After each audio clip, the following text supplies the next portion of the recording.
आज के इस वीडियो में बात करेंगे ट्रांसपोज और सिमेट्रिक स्क्यू मैट्रिसेस के बारे में। ये हमारा लास्ट टॉपिक है। उसके बाद इनवर्स और एडजॉइंट कैसे निकालते हैं और भी बहुत कुछ है मैट्रिक्स में हाई लेवल जो इंजीनियरिंग में पढ़ाए जाते हैं, तो उसके बारे में बात करेंगे। ठीक है, तो स्टार्ट करते हैं। ट्रांसपोज क्या होता है? तो ट्रांसपोज क्या होता है कि जब हम लोग रोज और कॉलम को इंटरचेंज करते हैं, तो जैसे कि रोज हो गया कॉलम और कॉलम हो गया रोज, उसको क्या बोलते हैं हम लोग?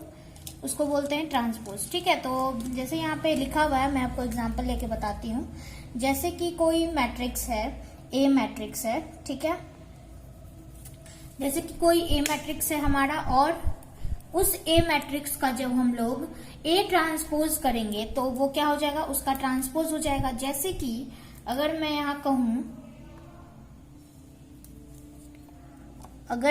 कहूं कि ए कोई मैट्रिक्स है, A B C D E F, ठीक है, ये ए मैट्रिक्स है, इसका हम लोगों को ट्रांसपोज निकालना है। तो ट्रांसपोज क्या हो जाएगा? इसका जो इसका रो है वो उसका कॉलम हो जाएगा और जो कॉलम है वो रो हो जाएगा। जैसे कि यहां देखिए क्या है, जैसे ये इसका कॉलम है तो ये क्या हो जाएगा? रो। और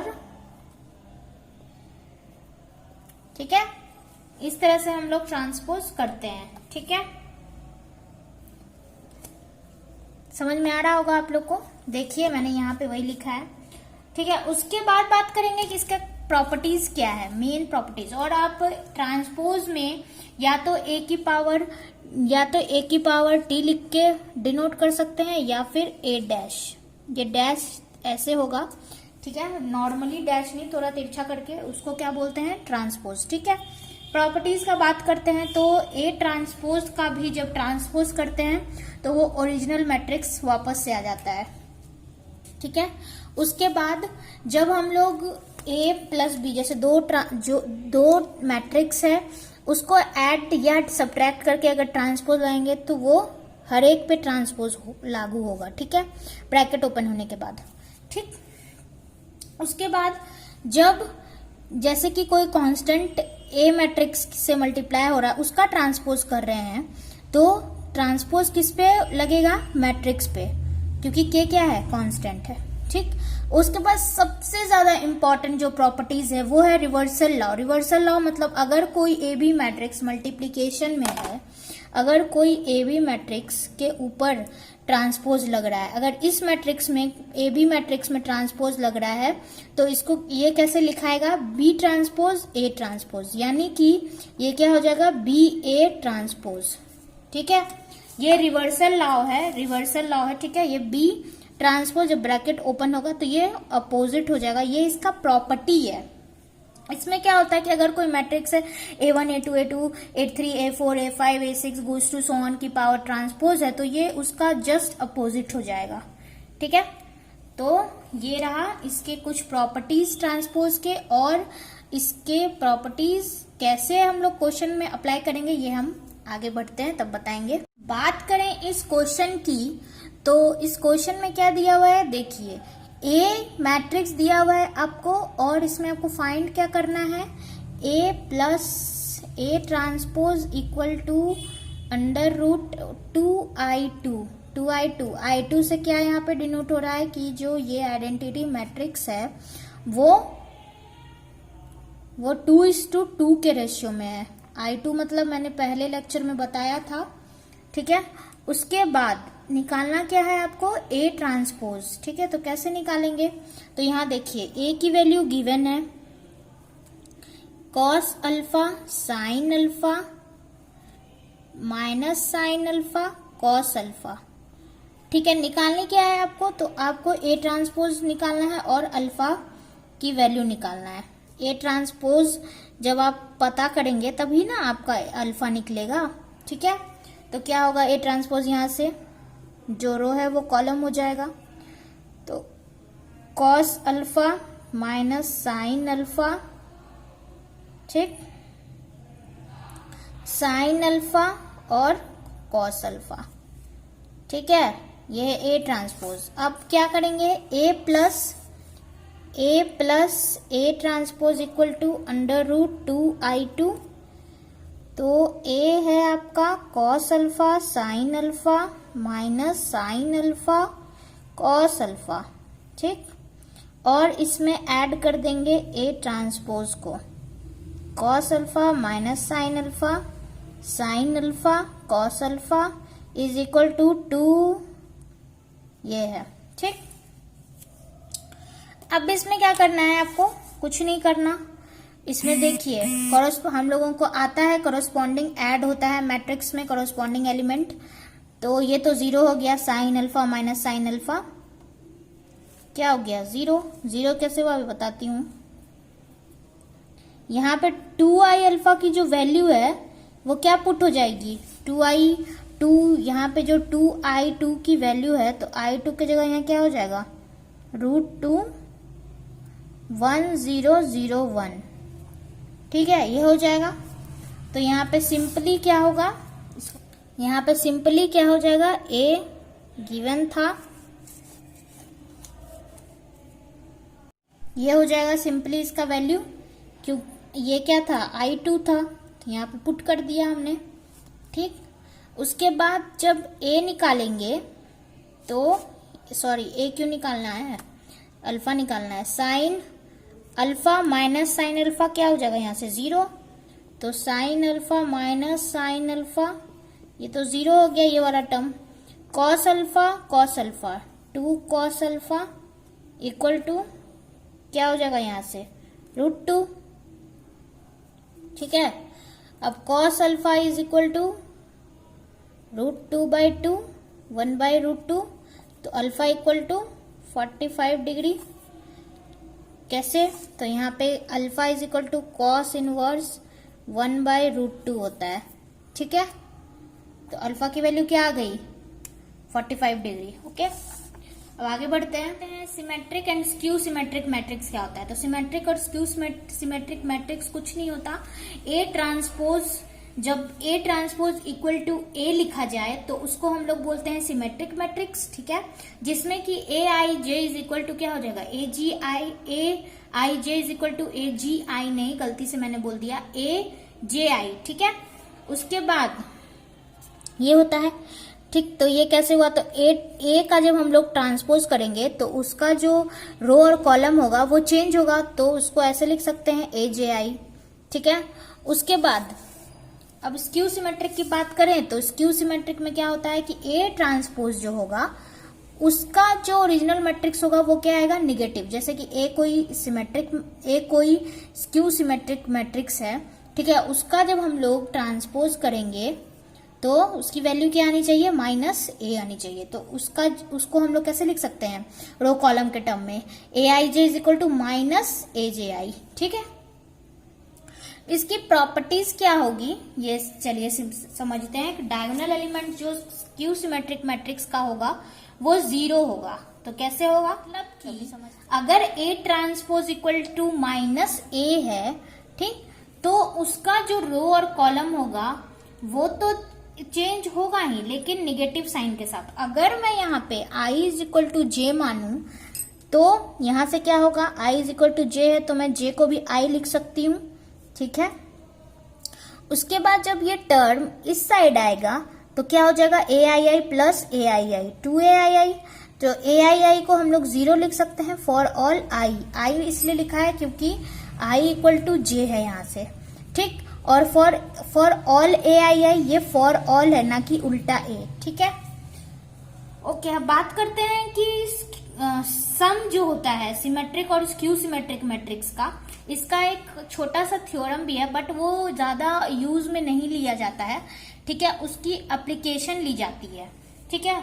तो जैसे कि एवरी मैट्रिक्स ए और ये क्वेश्चंस, इसका जो एप्लीकेशन है, इसका जो थ्योरी है कि अगर एक सिमेट्रिक मैट्रिक्स है और एक स्क्यू सिमेट्रिक, दोनों का सम ऑलमोस्ट निकालने जाने के लिए क्वेश्चन पूछे जाते हैं और ये 4 मार्क्स में पूछे जाते हैं, तो ये इम्पोर्टेंट है। तो जब यहाँ बोल रहा है कि कोई ए मैट्रिक्स है, ठीक है, उसमें अगर हम लोग सिमेट्रिक मैट्रिक्स और स्क्यू सिमेट्रिक मैट्रिक्स को ऐड करेंगे तो उसकी वैल्यू क्या आएगी, ठीक है। तो सिमेट्रिक मैट्रिक्स के फॉर्म में कुछ इस तरह से लिखा जाता है और स्क्यू सिमेट्रिक को कुछ इस तरह से लिखा जाता है, ठीक है। तो इस पे क्वेश्चन भी है और थ्योरम भी है। ये उसका छोटा सा थ्योरम है, तो थोड़ा सा देख लेते हैं इसको। जैसे मैंने लेट किया है c is equal to half this, ये मतलब अभी मैंने दिखाया था कि इसको सिमेट्रिक बोलते हैं और इस वाले टर्म को स्क्यू सिमेट्रिक, ठीक है। तो इसमें अगर मैं ट्रांसपोज लगाती हूँ तो ये क्या हो जाएगा, ये पूरा टर्म का हाफ तो वैसे ही रहेगा, ये पूरे टर्म का ट्रांसपोज होगा। तो उसको हम लोग लिख सकते हैं हाफ ए का ट्रांसपोज प्लस इसका इस वाले टर्म का दोनों का ट्रांसपोज।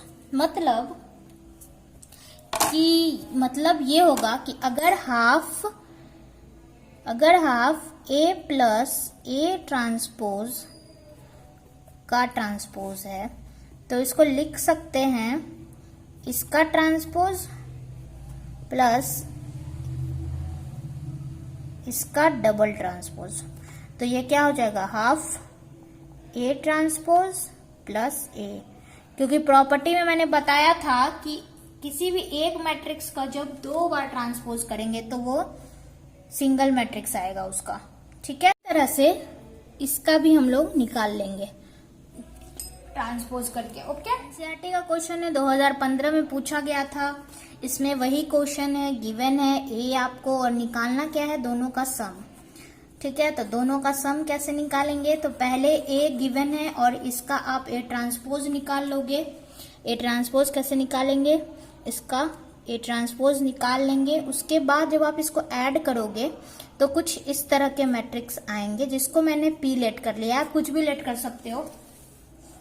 उसके बाद क्या करेंगे कि पी मैट्रिक्स आ गया, उसके बाद इसकी जो भी मैट्रिक्स आएगी उसका ट्रांसपोज जब हम लोग करते हैं, ये मैंने बस लिखा है दिखाने के लिए कि मतलब समझाने के लिए कि अगर इसका हम लोग वापस से ट्रांसपोज करते हैं तो आप देखोगे कि सेम मैट्रिक्स आता है ट्रांसपोज के बाद भी, जो पहले था as it is same matrix आएगा, ठीक है। इसको पी लेट कर लिया गया। उसके बाद पी लेट करने के बाद क्या करेंगे कि स्क्यू मैट्रिक्स निकालेंगे यहाँ से। तो स्क्यू मैट्रिक्स का फॉर्मूला क्या होता है, प्रॉपर्टीज से जो अभी थ्योरम जो बताया मैंने ये होता है, ठीक। तो प्रॉपर्टी से वैसे ही ए मैट्रिक्स एज इट इज और उसका ट्रांसपोज, उसके बाद माइनस कर लेंगे और माइनस करने के बाद जो आएगा उस वैल्यू को क्यू लेट कर लेंगे। फाइनली आपको क्या करना है कि दोनों मैट्रिक्स जब आप निकाल लोगे, स्क्यू मैट्रिक्स और सिमेट्रिक मैट्रिक्स, दोनों को एज अ रिजल्ट आप ऐड करोगे। तो ऐड करने के बाद आपको क्या दिखेगा कि जो वैल्यू होगी वो इस वैल्यू के सेम आएगी, ठीक है।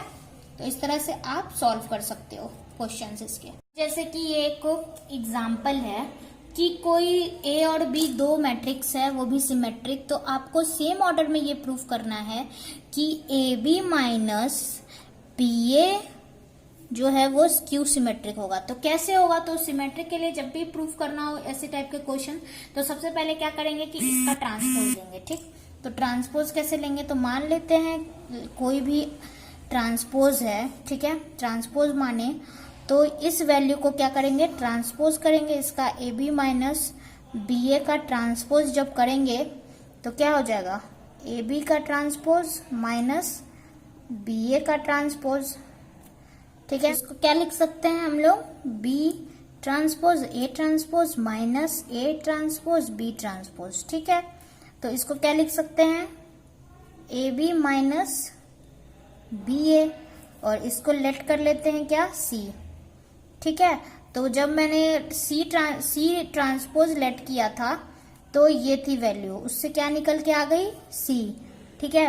और प्रॉपर्टीज से हम लोग ने पढ़ा था कि सी ट्रांसपोज इक्वल टू क्या होता है, सी। दैट मीन्स कि ये क्वेश्चन प्रूफ हो गया कि ये किसके इक्वल है, क्या है, सिमेट्रिक मैट्रिक्स 2 जो है वो स्क्यू सिमेट्रिक मैट्रिक्स, ये पूछ रहा था तो वो क्या हो गया, प्रूफ हो गया, ठीक है। ए गिवन है, स्क्यू सिमेट्रिक है वो, और वैल्यू फाइंड करनी है ए और बी की। 2018 में ये क्वेश्चन पूछा गया था। तो कैसे फाइंड करेंगे, सबसे पहले देखेंगे कि क्या बोल रहा है, स्क्यू सिमेट्रिक मैट्रिक्स है, ये स्क्यू सिमेट्रिक मैट्रिक्स है, दैट मीन्स ये है, ठीक है। तो ये है तो क्या निकालेंगे, ए ट्रांसपोज ए तुमको गिवन है 0 ए माइनस 3, ठीक, 2 0 माइनस 1 बी 1 0। तो इसकी ट्रांसपोज क्या होगी, ए ट्रांसपोज क्या हो जाएगा, इसका ट्रांसपोज जो इसका रो है वो क्या हो जाएगा, कॉलम।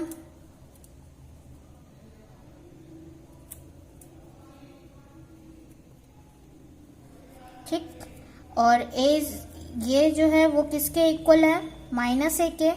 तो यहाँ सिंपल सा क्या हो जाएगा, 0 2 B A 0 1 minus 3 minus 1 0 is equal to minus of 0 A minus 3 2 0 minus 1 B 1 0। तो यहाँ से क्या हो जाएगी, ए और बी की वैल्यू, ए की वैल्यू हो जाएगी यहाँ से 2 माइनस 2 और बी की वैल्यू हो जाएगी यहाँ से 3। ठीक है, तो ये ऐसे आप ए और बी की वैल्यू निकाल सकते हो। ठीक है, तो आज के लिए इतना ही। उम्मीद करती हूँ वीडियो अच्छा लगा होगा, समझ में आया होगा। कोई डाउट हो तो टेलीग्राम पे ज्वाइन करें नोट्स के लिए, और आप मुझे मेल भी कर सकते हैं। कमेंट में बताइएगा कोई डाउट हो अगर तो, और सब्सक्राइब शेयर जरूर करें और लाइक जरूर करें अगर समझ आया हो तो। ठीक है, मिलते हैं नेक्स्ट वीडियो में। Thank you, bye.